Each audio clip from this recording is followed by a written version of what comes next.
सहेलियों को मंजू द्विवेदी और मंदाकिनी जोशी का नमस्कार। क्या हाल है मंजू? बस एकदम बढ़िया, बिल्कुल मजे में मैं हूँ। और प्रकृति का उत्सव हम मना रहे हैं। बिल्कुल। तो प्रकृति तो आनंददायी है ही हमेशा से। हाँ, और बिल्कुल आनंद तो हमें उठाना होता है ना। प्रकृति तो अपना आनंद हर पल बिखेरती है। हाँ। हमारा ध्यान उस तरफ नहीं होता, दूसरी तरफ होता है ना। जी, जी। तो प्रकृति के साथ तालमेल बिठाकर हमें चलना चाहिए ताकि प्रकृति के हर रंग को हम समझ सकें, निहार सकें, उसको जी सकें। हाँ। और समझ सकें कि प्रकृति है क्या।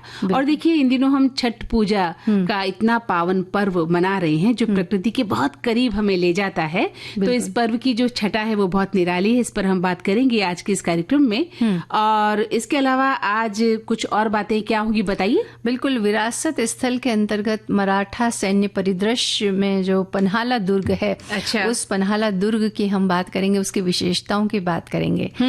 इसके साथ ही एक हमारा विषय है नया परिवेश नई बहू। देखिए अब है ना, शादियों का सीजन अब आ ही रहा है ना। कुछ ही दिनों बाद बिल्कुल एकादशी आएगी, उसके बाद से विवाह आरंभ हो जाएंगे, है ना। तुलसी विवाह के बाद में बिल्कुल 1 तारीख के बाद शुरू होने वाले हैं। हाँ, तो बहुत सारी शादियां होंगी। लड़कियां जो है बहुएं बन करके अपने नए घरों में जाएगी। जब नए परिवेश में वो जाती है तो बहुत सारे मन के अंदर एक उथल पुथल मची होती, कैसा घर होगा, कैसे लोग होंगे, कैसा वातावरण होगा, मेरे साथ कैसा व्यवहार होगा, क्या करूंगी क्या नहीं करूंगी। इन सभी बातों का हम उस पर बातचीत करेंगे आज। हाँ। और देखिए, इसके अलावा हम बातें हल्की फुल्की में करेंगे कि उपहार में चॉकलेट देने का हम अक्सर प्रयास करते हैं, प्रचलन में है कि क्या ले जाएं, चलिए चॉकलेट ले जाते हैं। बच्चों के लिए क्या ले जाएं, चलिए चॉकलेट्स का पैकेट ले जाते हैं। हालांकि ये चॉकलेट्स बहुत ज्यादा देना भी नुकसानदेह होता है, लेकिन फिर भी ये जो प्रचलन है सदियों से चला आ रहा है। जब हम प्यार में होते हैं, अपने दोस्तों को, सहेलियों को जब देते हैं तो एक चॉकलेट उपहार में दे देते हैं। तो इस पर आज हम बातचीत करने वाले हैं। बिल्कुल, हमें आप श्रोता बता सकते हैं कि क्या ये प्रचलन जो है चॉकलेट देना, ये आपको ठीक लगता है या आपको लगता है कि जैसे पारंपरिक जो व्यंजन थे, मिठाइयां बनती थी, वही अच्छा लगता है। तो आप अपने विचार इसके बारे में लिख सकते हैं कि ये प्रचलन क्यों बढ़ रहा है। पहले हम इतना नहीं देते थे चॉकलेट किसी को, लेकिन अब जिसे देखो, जब उपहार की बात आती है, शादी हो, चाहे कोई त्योहार हो, पर्व हो, क्रिसमस हो, दीपावली हो, कुछ भी हो, तब हम क्या देते हैं, चॉकलेट का ये छोटा या बड़ा जो भी पैकेट हो। परिवेश बदल गया है मंजू। देखिए, पहले तो घर की मिठाइयां दी जाती थी कहीं। आजकल घर की मिठाइयों की कद्र कम हो गई है। लोग वैसे घर में बनाते हैं, लेकिन जो नई पीढ़ी के बच्चे हैं, नई पीढ़ी के युवा हैं, उनमें जो है चॉकलेट्स का जो प्रचलन है बहुत बढ़ गया है। जैसे वैलेंटाइन डे हम मनाते हैं, उन दिनों चॉकलेट्स की भरमार होती है देने लेने की। तो ठीक है, स्वास्थ्य के लिए नुकसानदेह होती है। अति तो हर चीज की बुरी होती है, लेकिन एक अगर लिमिट में आप किसी चीज को देते हैं उपहार में तो ये आपका प्रेम हो सकता है। लेकिन हमें ये जानना है कि हमारे श्रोता इस बारे में क्या सोचते हैं। उन्होंने क्या कभी किसी को चॉकलेट उपहार में दी? अपने बच्चों को लाकर देते हैं वो चॉकलेट्स, या उनके बच्चे क्या मांग करते हैं कि हमारे लिए चॉकलेट्स लाई जाए? वो क्या समझते हैं इस बात को लेकर, तो उसके बारे में बताएं। और नया परिवेश नई बहू, जो नई बहुएं आपके घर में आई हैं, या जो नई बहू खुद अगर इस कार्यक्रम को सुन रही है, तो बताएं कि उनके क्या सपने हैं, ससुराल में आके क्या महसूस कर रही हैं। या हमारी जो पुरानी बहुएं हैं वो भी बता सकती हैं कि जब वो नई बहू बनकर ससुराल में आई थी तो उनका पहला दिन कैसा रहा था, जो दुनिया थी वो कैसे बदल गई थी अचानक। और खास तौर पर घर के जो लोग हैं, उन्होंने नई बहू के साथ किस तरह का व्यवहार किया, उसे एडजस्ट करने में, घर के क्या अंदर रहा, अच्छी तरह से एडजस्ट हो जाए, उसके लिए उन्होंने क्या प्रयास किए, और क्या उनके प्रयास सफल रहे, क्या उनके विचार हैं, क्या उनके अनुभव हैं, ये सब बातें वो हमें लेकिन देखिए, ताली तो मंजू दोनों हाथ से बजती है। जब बहू आती है तो हर एक सोचता है कि उसके लिए हम पलकें बिछा दें, पावड़े बिछा दें। और बहू को भी चाहिए कि जब वो नए घर में आती है तो ये समझ के आए कि घर में क्या चल रहा है, और घर की जो भी बातें हैं उसमें एडजस्ट हमें करना ही होगा। कई बार हम विद्रोह कर देते हैं जो हमारे लिए नुकसानदेह होता है। हाँ, लेकिन अगर आपके साथ अन्याय हो रहा है, अत्याचार हो रहा है, अति हो रही है, उसका विरोध तो हर जगह होना चाहिए। फिर वो ससुराल हो, ऑफिस हो, घर हो, परिवार हो, पड़ोस हो, समाज हो, शहर हो, कहीं भी हो सकता है। यही तो हमारे मुद्दे हैं। हाँ, कहीं भी हो सकता है वो विरोध, जहाँ अपमान होता है आपका, जहाँ आपके प्रति ज्यादती की जाती है, उत्पीड़न किया जाता है आपका मानसिक और शारीरिक किसी भी किस्म का। लेकिन आप कितना एडजस्ट हुई या सामने वाले ने आपको कितना एडजस्ट किया, इस पर आज बातचीत हम कर सकते हैं। बहरहाल तो गंगा मैया की हमने बात की और छठ पूजा जो है वो गंगा मैया से बहुत कुछ संबंध रखती है। हमारा देश वैसे भी धार्मिक और सांस्कृतिक परंपराओं का देश है। यहाँ हर त्योहार और पर्व अपने अंदर एक गहरा अर्थ और भावनाओं को समेटे हुए है। बिल्कुल। छठ पर्व एक ऐसा पर्व है जिसे प्रकृति, शुद्धता और भक्ति का अद्भुत संगम माना जाता है। बिल्कुल सही कहा मंजू कि छठ पूजा जो है विशेष रूप से बिहार, झारखंड और पूर्वी उत्तर प्रदेश में बहुत ही उत्साह के साथ हम मनाते हैं और ये पर्व सूर्य देव और छठी मैया यानी उषा देवी को समर्पित है। बिल्कुल। सूर्य देवता को जीवन, ऊर्जा और स्वास्थ्य का स्रोत माना गया है। हम मनुष्यों और संपूर्ण जीवन जगत का जो अस्तित्व है वो बनाए रखने के लिए सूर्य का प्रकाश और ऊष्मा अत्यंत आवश्यक है। सूर्य के बिना तो हम जी ही नहीं सकते। जी बिल्कुल सही कहा। और छठ पूजा में लोग सूर्य की आराधना करते हैं, उनकी कृपा से आरोग्य, समृद्धि और संतान की दीर्घायु की वो कामना भी करते हैं और सूर्य देव की कृपा से मनुष्य को स्वास्थ्य के साथ मानसिक शांति भी मिलती है। बिल्कुल। छठ पर्व की सबसे बड़ी विशेषता होती है इसकी पवित्रता और सादगी।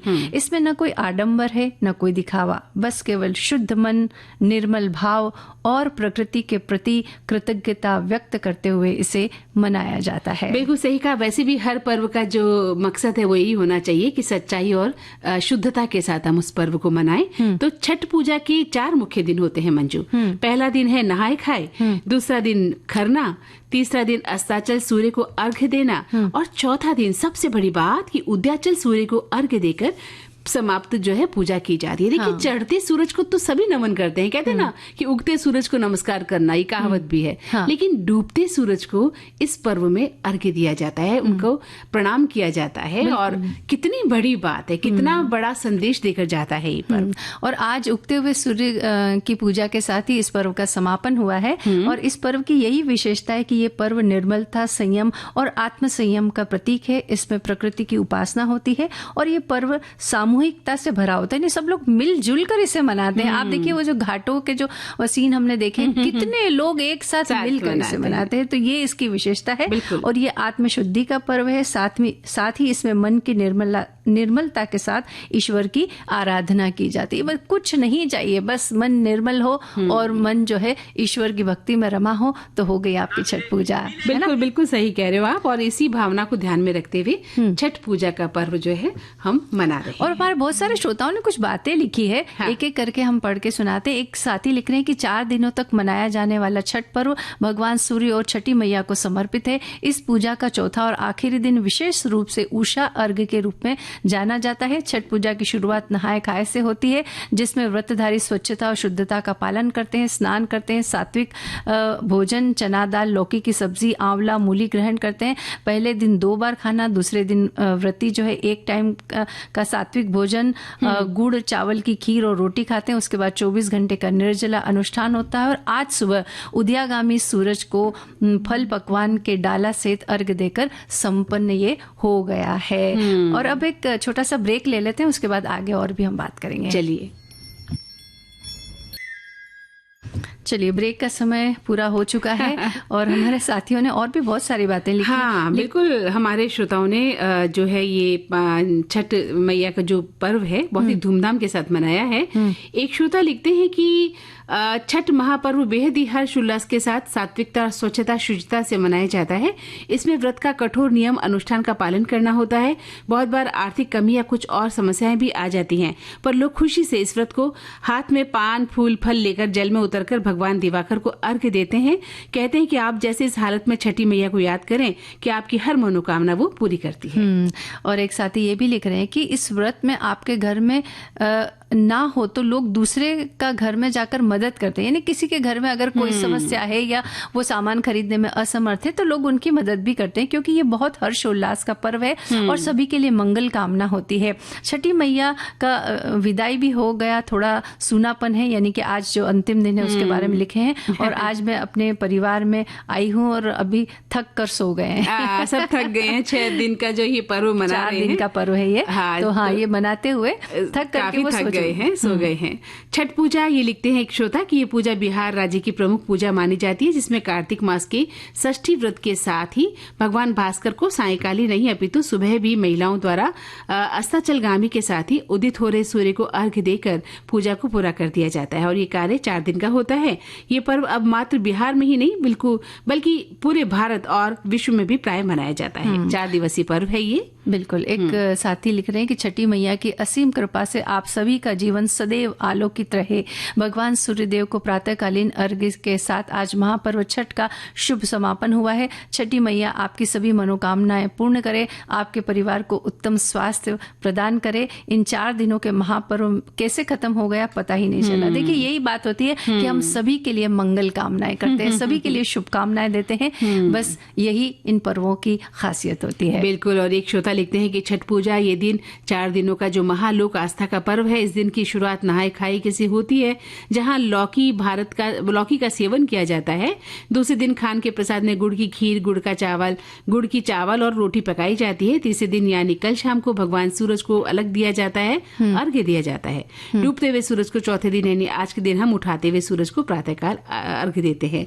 इस दिन को, इस पूरे पर्व को आस्था का महापर्व माना जाता है और कहा जाता है कि छठ व्रत करने वाले सभी व्यक्तियों की मनोकामना पूरी होती है। और पुरानी कथाओं के अनुसार तो द्रौपदी ने ये व्रत रखा था महाभारत के युद्ध के समय।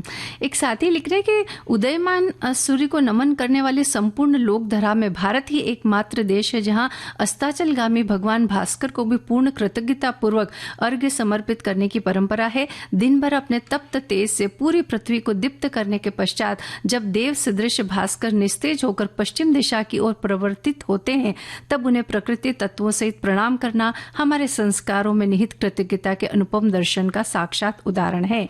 सायंकालीन जलाराधना में प्रविष्ट होकर अस्तसन्न भगवान भास्कर से कल्याण कामना में सहभागी समस्त व्रतियों का सौभाग्य अक्षुण रहे, अनुष्ठान का फल समस्त प्रियजन और इष्ट मित्रों तक अभिलक्षित रूप में पहुंचे, यही कामना है। क्या बात है, बहुत सुंदर कामनाएं हैं और ये हम सभी पे जो है फलीभूत हो, ऐसी हम अच्छा लगता है। और पर्यटन पर जब हम निकलते हैं तो बहुत सारी चीजों को अपने साथ समेट कर भी लेकर आते हैं। बिल्कुल, वहाँ की यादें, वहाँ की संस्कृति, वहाँ का खान पान, वहाँ के परिदृश्य जो भी है सब हम अपने साथ समेट कर लेकर के आते हैं। हाँ, तो आज हम कहाँ जा रहे हैं? विरासत स्थल है हमारा मराठा सैन्य परिदृश्य के अंतर्गत 12 किले हैं, उनमें से एक किला है पन्हाला। तो आज वहाँ चलेंगे।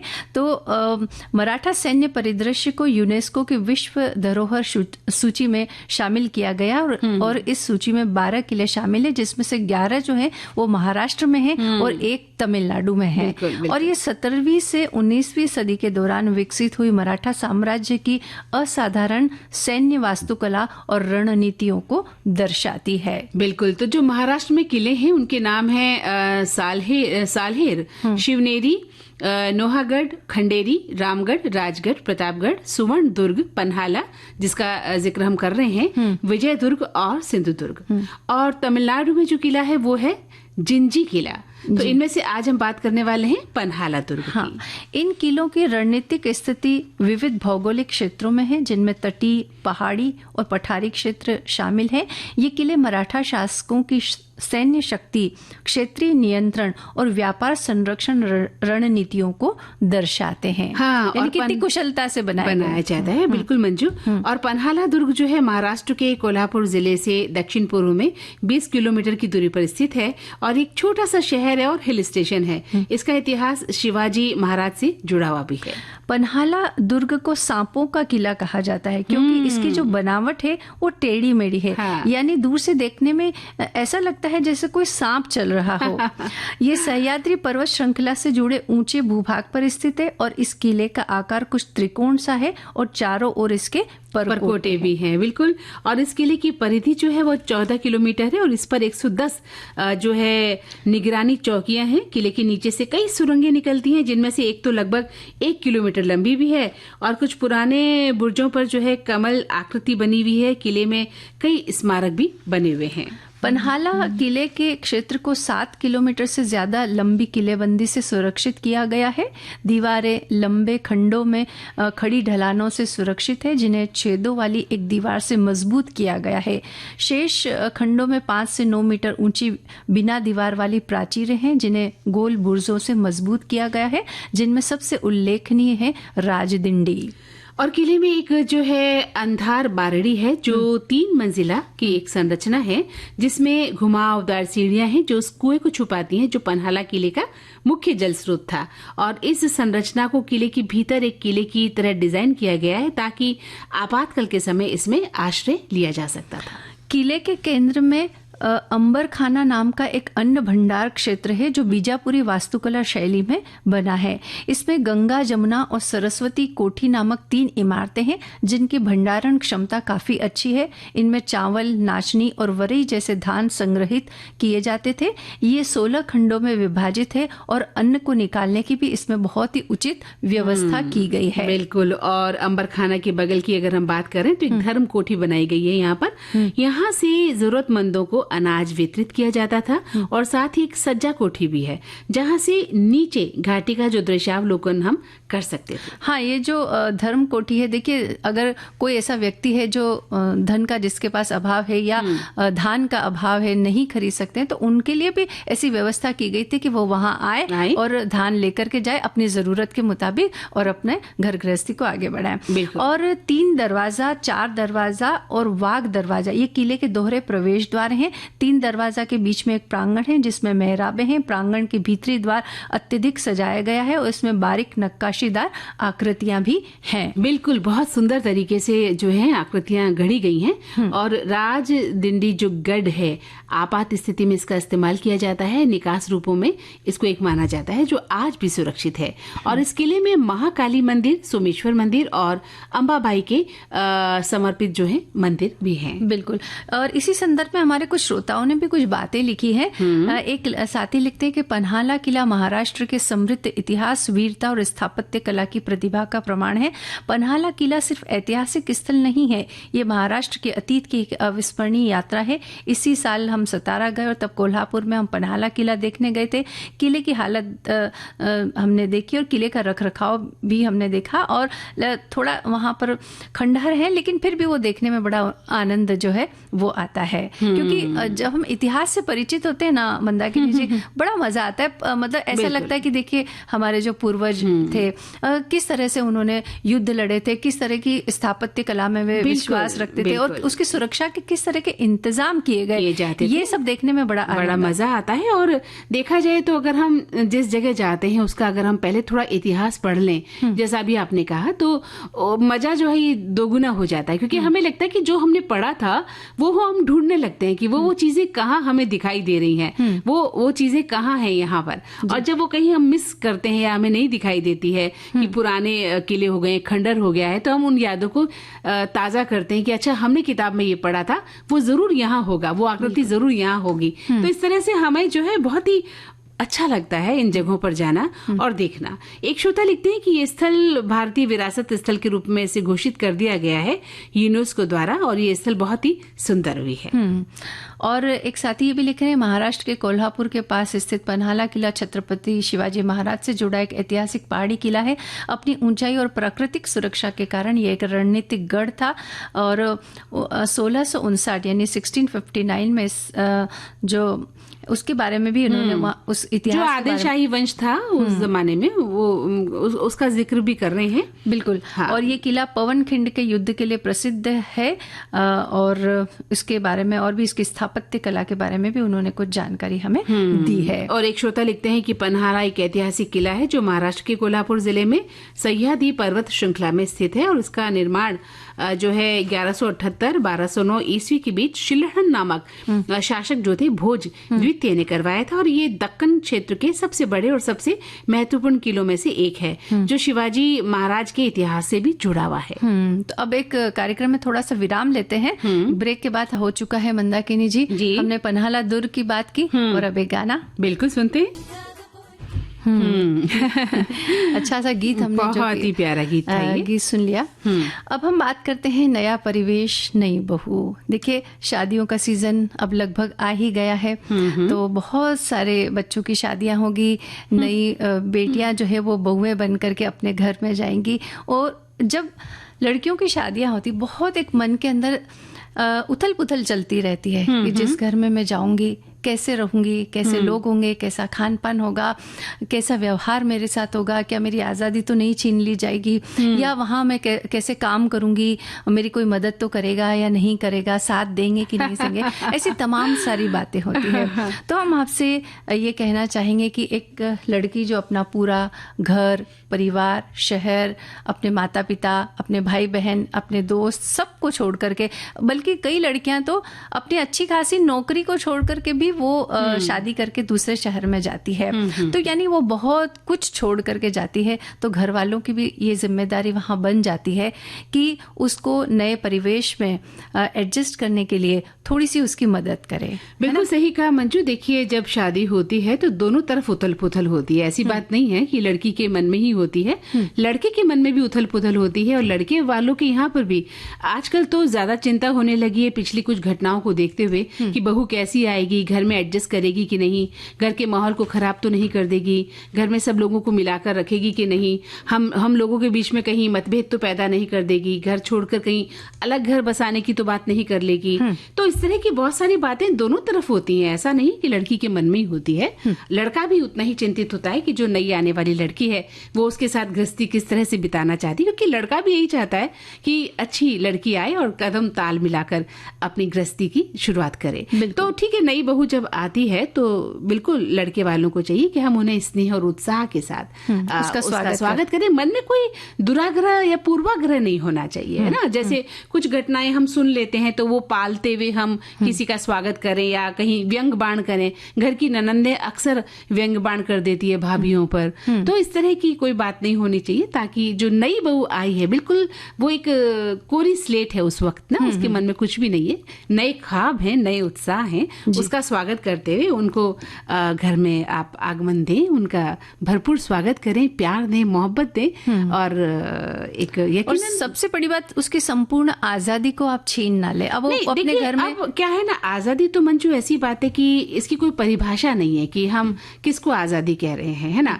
अभी क्या होता है कि हम बहुत सी चीजें ऐसी सोचते हैं कि जाते ही हम ठीक वैसा ही जीवन जी लेंगे जैसे हम माता पिता के यहाँ जी लेते हैं कि मम्मी मैं अपनी सहेली के जा रही हूँ या पापा मैं घूमने जा रही हूँ। तो ऐसा भी नहीं होता है। नया घर है, उसके कुछ रीति रिवाज होते हैं, हमें उनका पालन करना होता है। लेकिन हाँ, आपको कोई बंधक बनाकर आपकी जो स्वतंत्रता को छीन रहा है उसका जरूर विरोध होना चाहिए। लेकिन ये मान के चलिए कि जब आप एक नए घर में आती हैं, या लड़का भी जब अपने ससुराल आता है ना, तो वो अपने घर जैसा व्यवहार नहीं कर पाता, उसे अपने ससुराल के नक्शे कदम पर थोड़ा चलना ही पड़ता है। तो बहू को भी अपने परिवार, जो नए ससुराल में वो गई है, वहाँ के रीति रिवाज मानने पड़ते हैं। तो इस बारे में हमारे बहुत सारे श्रोताओं ने कई सारी बातें लिखी है, तो एक एक करके हम आपको बताते हैं। एक साथी लिख रहे हैं कि जब एक नई बहू अपने ससुराल आती है तो उसे एक नए माहौल और परिवार के अनुकूल ढलना होता है, और इसी तरह परिवार को भी उसका स्वागत करना चाहिए। इसके लिए बहू को सकारात्मक सोच रखनी चाहिए, परिवार के सदस्यों का सम्मान करना चाहिए, रीति रिवाजों को अपनाना चाहिए और सभी का ख्याल रखना चाहिए। जबकि परिवार को नई बहू को स्वीकार करने, सहारा देने और उसे बेटी की तरह मानने की आवश्यकता होती है, ताकि रिश्ता सहज हो सके। दूसरे घर की लड़की कितनी भी पढ़ी लिखी और डिग्री होल्डर हो, पर नए परिवेश में आकर थोड़ा सा अंतर हो ही जाता है, तो दूसरे परिवार को थोड़ा एडजस्ट करना चाहिए। 25 साल की बहू से 45 साल की प्रौढ़ का व्यवहार की आशा नहीं करना चाहिए। बहुत महत्वपूर्ण बात इन्होंने लिखी है कि ये उम्र का तकाजा होता है। आप देखिए कि उसकी उम्र अभी मात्र 25 साल है और उससे जीवन का अनुभव उतना नहीं है। लेकिन जबकि जो सास ससुर या बड़े बुजुर्ग और जो घर में होते हैं उनको जीवन का बहुत अनुभव होता है, तो अपने अनुभव के आधार पर वो उसके साथ व्यवहार। हाँ, ये बात बिल्कुल सही है कि जो नई बच्ची आई है उसको नहीं पता है कि सुबह कब उठना है, या ठीक है उसकी माँ ने उसे सिखाया है कि बेटा ससुराल में आपको जल्दी उठना है, माता पिता के चरण छूने हैं और चाय पानी की व्यवस्था करनी है। लेकिन फिर भी जो ससुराल पक्ष है उनका ये एक कर्तव्य बनता है कि वो अपनी बहू को अपने घर के जो दैनिक कार्य हैं उनके बारे में समझा दे। एक श्रोता लिखते हैं कि नई बहू नया प्रवेश नया माहौल बहुत ही अलग किस्म की बात है। और हम ना खुद पर प्रेशर बनाए कि बहू जल्दी ही हमारे माहौल में नहीं ढल रही है। हम खुद भी परेशान हो जाते हैं, साथ में अपनी बातों से, अपने तानों से बहू को परेशान कर देते हैं कि तुम इस मोबाइल में ध्यान दे रही हैं, या तुमने ऐसा क्यों नहीं किया, तुमने वैसा कर दिया, ये बहुत गलत है, हमें ऐसा नहीं करना चाहिए। तो ये इस तरह की बातें जो है हमें नहीं करनी चाहिए। आज जब वो आई है आपके यहाँ शादी करके, तो कल वो ढल भी जाएगी। ऐसी कोई गलती ना करें जिससे बहू को बुरा लगे, और बड़ों को समझाने के लिए कुछ समय उनको देना चाहिए कि बहू को समझाना है। थोड़ा स्पष्ट नहीं लिख पाए, अपनी बात तो लिख रहे हैं, हाँ, लेकिन तरीके से नहीं लिख पाए। कुल मिलाकर ये यही कह रहे हैं कि किसी भी चीज में जल्दबाजी न करें, हाँ, और थोड़ा समय दें। बिल्कुल।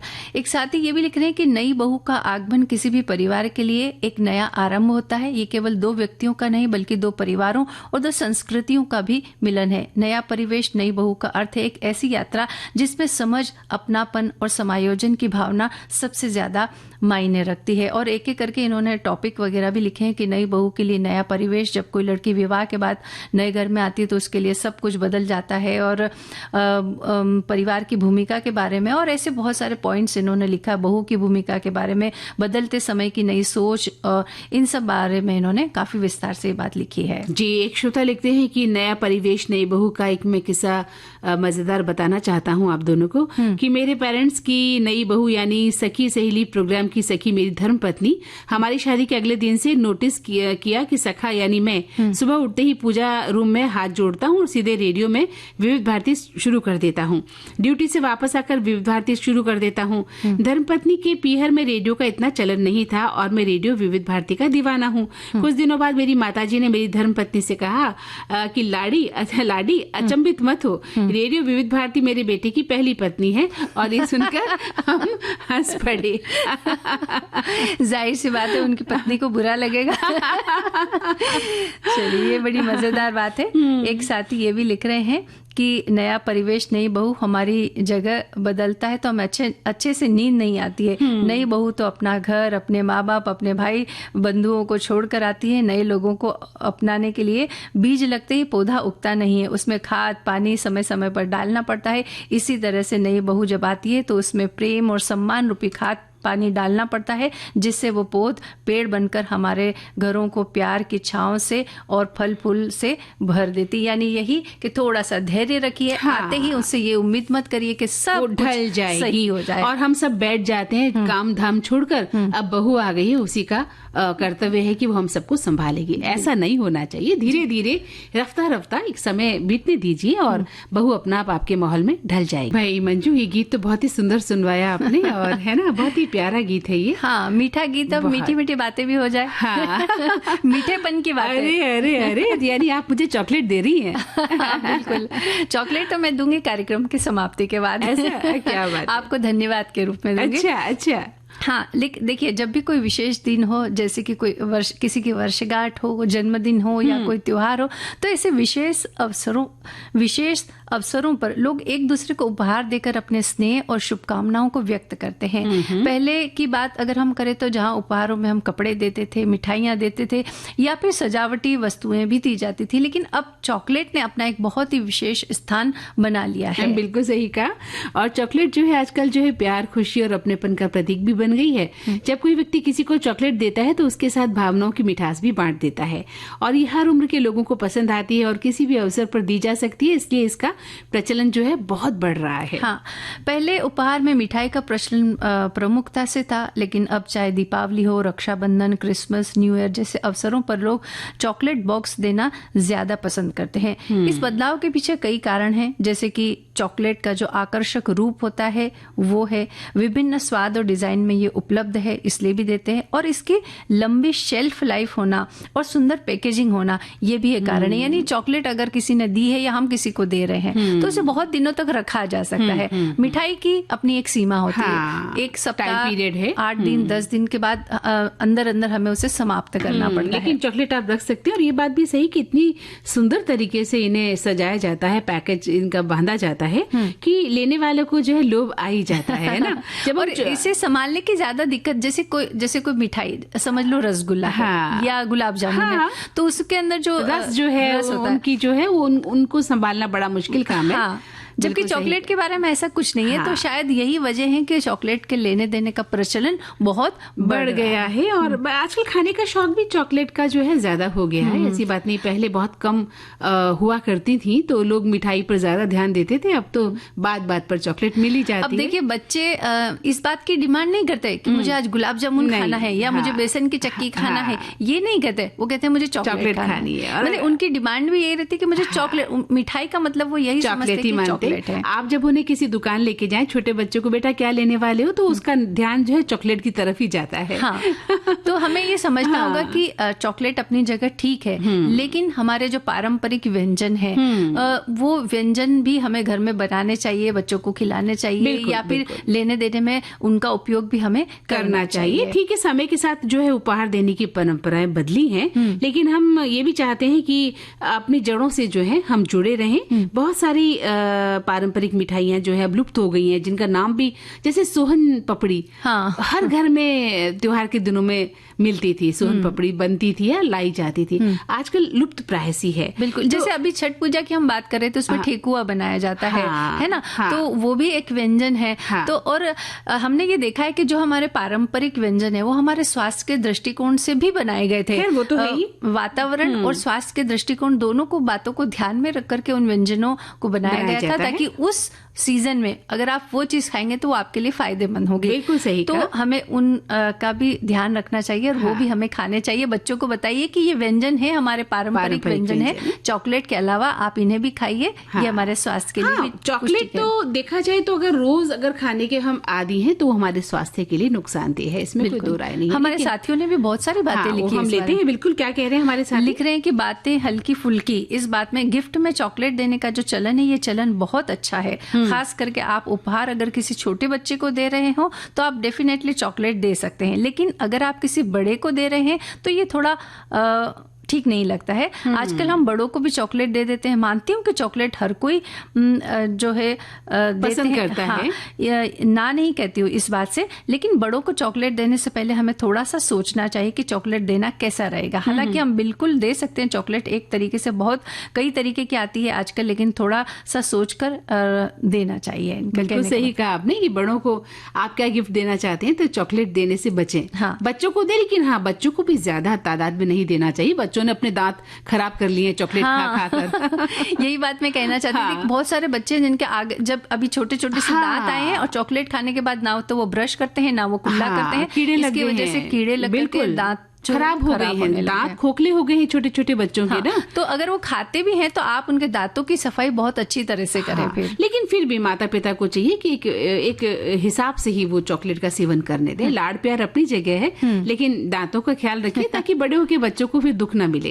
एक श्रोता लिखते हैं कि हल्की फुल्की बातें उपहार में चॉकलेट देने का जो चलन आपने रखा है, ये विषय बहुत अच्छा है और मेरा किस्सा भी जुड़ा है कि मैं बहुत रिलेट कर सकती हूँ इस किस्से को आपके इस विषय से। दरअसल 2022 की बात है, उस समय मेरे यहाँ एग्जाम होने वाला था।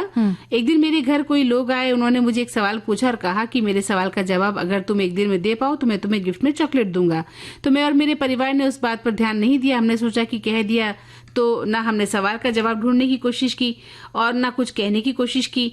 मेरे घर पर लगभग 12 साढ़े 12 बजे के आसपास फिर उन्होंने पूछा कि मैं तो सवाल पूछा था, उसका आंसर आपने ढूंढा कि नहीं? मैंने कहा नहीं, पर उन्होंने कहा ठीक है अब तुम हार गई हो तो हमें सच बताओ कि उनकी गिफ्ट देने की बात को सीरियसली मैंने नहीं लिया था। वो गिफ्ट देने वाले मुझे लगा कि मजाक में चॉकलेट का डब्बा दे रहे हैं, तो ये किस्सा मेरे लिए बहुत खास हो जाता है कुछ।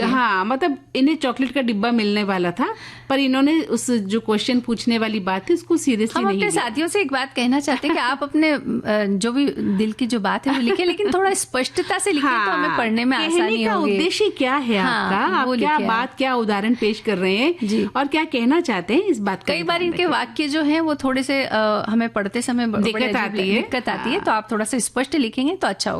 एक साथी लिख रहे हैं कि बचपन में चॉकलेट की जगह सिंक में लगे लेमन जूस को अवश्य चूसने का हमने काम किया है। अच्छा। तब ये ज्ञान भी नहीं था कि ये लेमन जूस में जो बहुरंगी रंग पड़े हैं वो नुकसान पहुंचा सकते हैं, किंतु बाद में इससे भी पेट भर गया। 2-4 ही बार चूसने का अवसर मिला गांव में, लेकिन साथी बनिए तो घर में गेहूं ला कर खूब चूसते रहे। इस तरह की इन्होंने कुछ देखिए। अब ये भी बात स्पष्ट समझ नहीं आ रही कि क्या कह रहे हैं। चलिए आगे बढ़ते हैं। ये श्रोता लिखते हैं कि चॉकलेट तो अच्छी लगती है, टॉफी कम पसंद आती है। हम सोशल मीडिया वाली जो बहन है वो दूध से बनी चॉकलेट बनाती हैं, वो अच्छी लगती है, और पिज्जा भी पसंद आता है।